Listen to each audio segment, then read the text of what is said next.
From the very beginning of the space program, NASA has been recording much of its progress through the lens of photographer Bill Taube.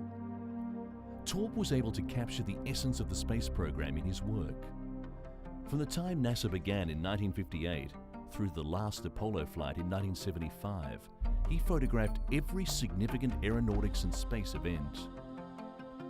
Bill likes to joke that he was a photographer for NASA even before the agency was formed.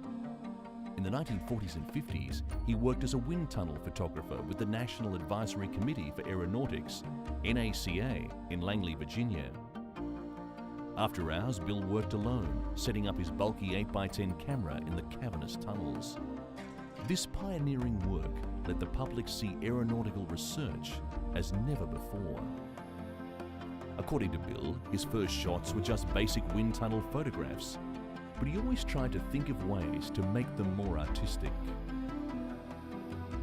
In 1958, the NACA became NASA, and Bill Taube was sent to Washington, D.C. as the agency's senior photographer.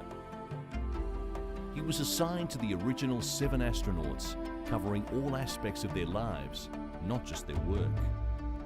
Bill captured the tension of the training exercises, the camaraderie, and the spirit of each occasion.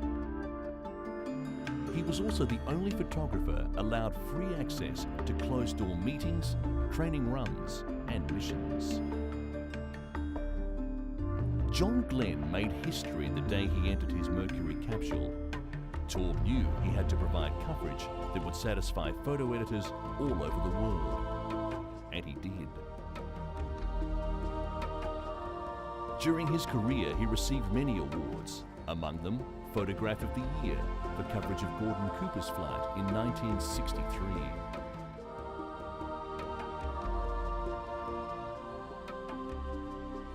In 1969, the world watched as astronauts Armstrong, Aldrin and Collins carried out America's first mission to the moon. They became instant celebrities. After their return, they visited 24 countries and 27 cities in 45 days.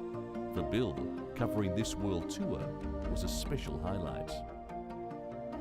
Bill grew up in an era where travel by rail was everything, and landing on the moon was only a wild dream.